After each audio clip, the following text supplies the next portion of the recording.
On the afternoon of November 25, 1941, in the early stages of World War II, the HMS Barham was on patrol in the Mediterranean. Shortly after 4 p.m., a sonar operator detected a potential enemy contact. On reviewing the sonar data, it was decided the object was too big to be a submarine and was disregarded. For the crew of the HMS Barham, it was a fatal mistake. The German U-boat, U-331, was closing in. The U-boat fired 4 torpedoes at the HMS Barham. There was no time for evasive action, and 3 of the 4 torpedoes struck the ship. The Barham quickly capsized, and the resulting fire spread to one of the ship's ammunition magazines, which exploded, sinking the stricken ship. U-331 retreated to the depths and escaped. Back in England, spiritualist and medium Helen Duncan was performing a séance at her home in Portsmouth, headquarters of the Royal Navy. News of the Barham sinking hadn't yet reached English shores when Helen Duncan conjured the spirit of a dead sailor. Duncan told her audience that he had died when the Barham sank.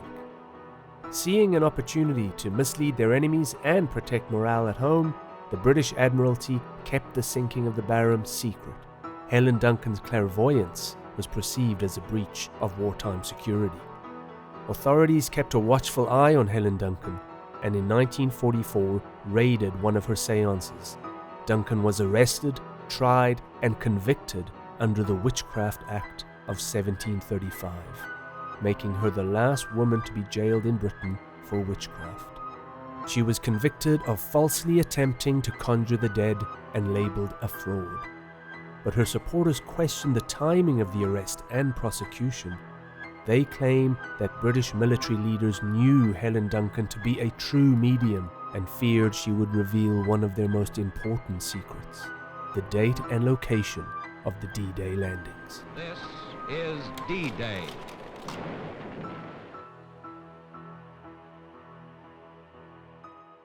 In the late 19th and early 20th centuries, spiritualism, the belief that the spirits of the dead can communicate with the living, was gaining popularity.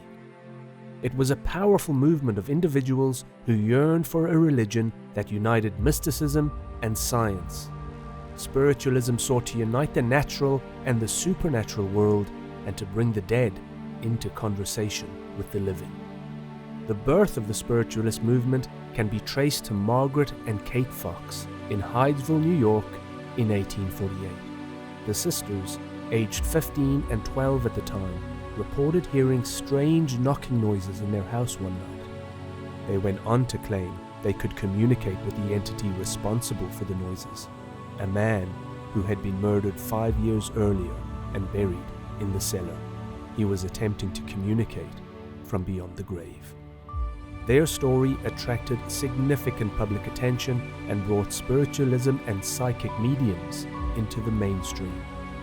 This interest in spiritualism coincided with the development of photography, and as cameras became more widely available, it didn't take long for these two worlds to collide.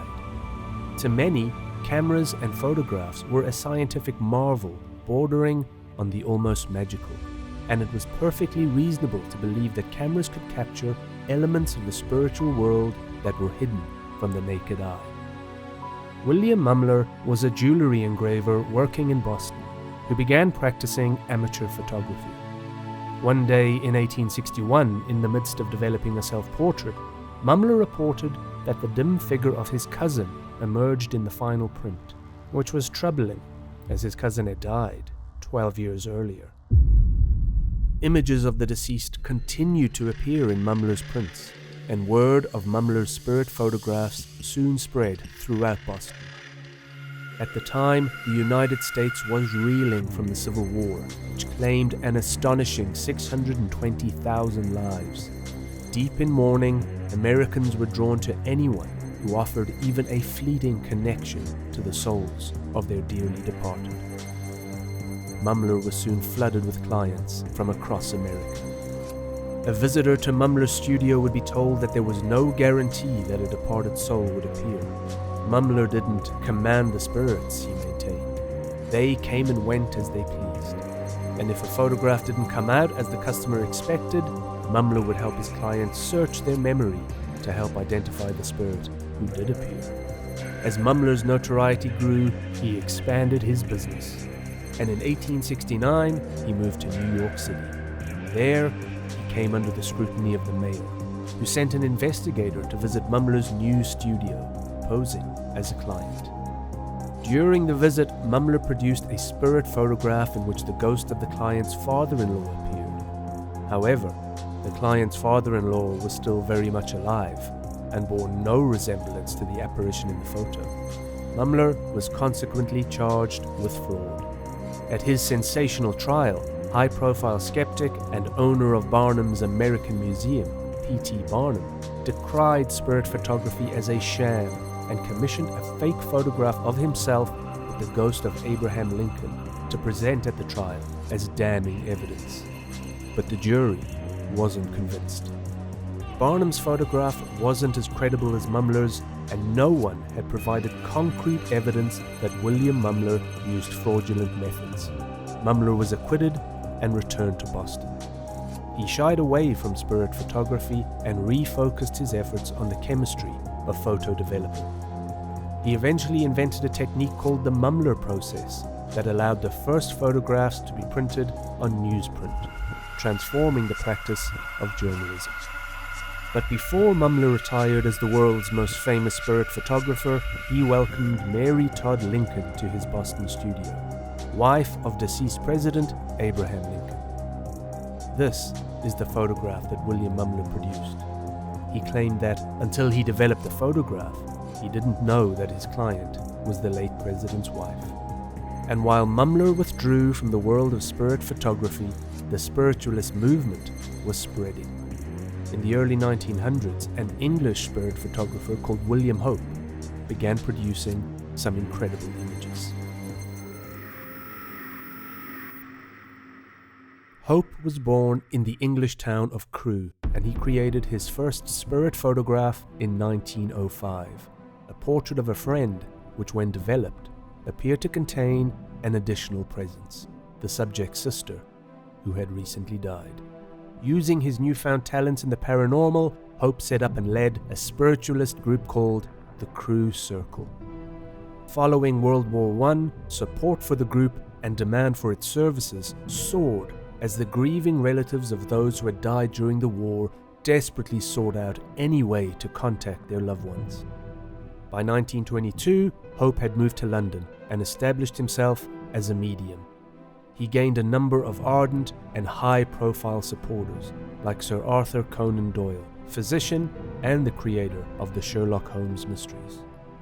In 1920, Doyle had penned an article in the Christmas edition of the Strand magazine, where he endorsed a series of photographs known as the Cottingley Fairies as clear and visible evidence of psychic phenomena, when really, the photographs were one of the greatest hoaxes of the 20th century.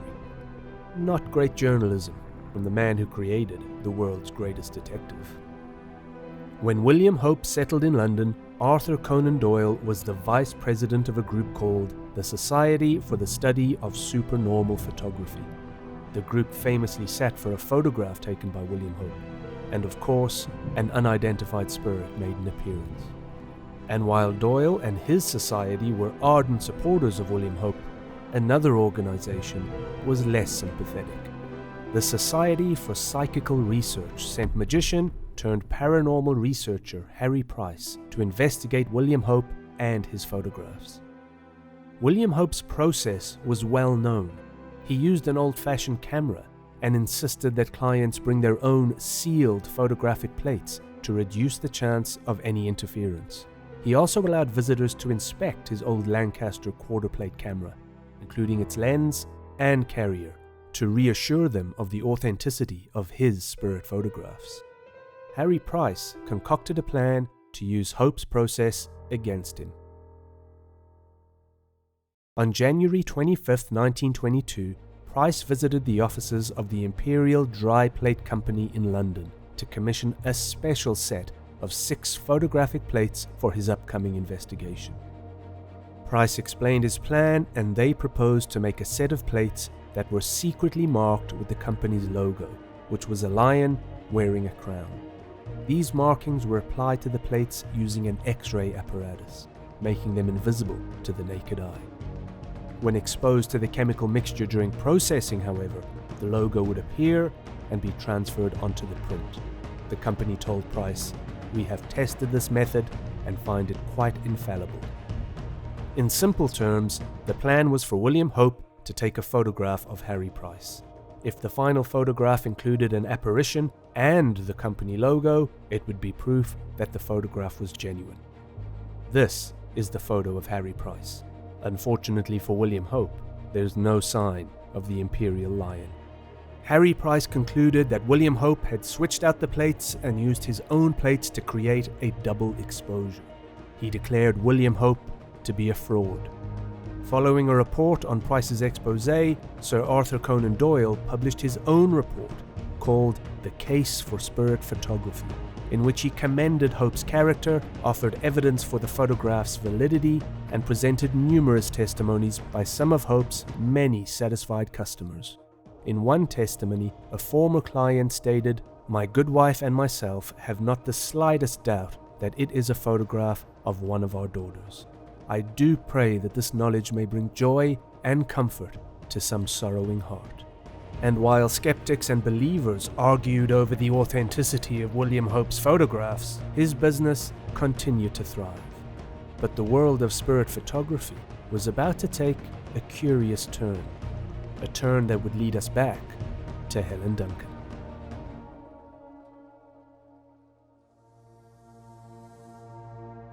By the turn of the century, spirit photographs had developed into elaborate theatre in the form of seances.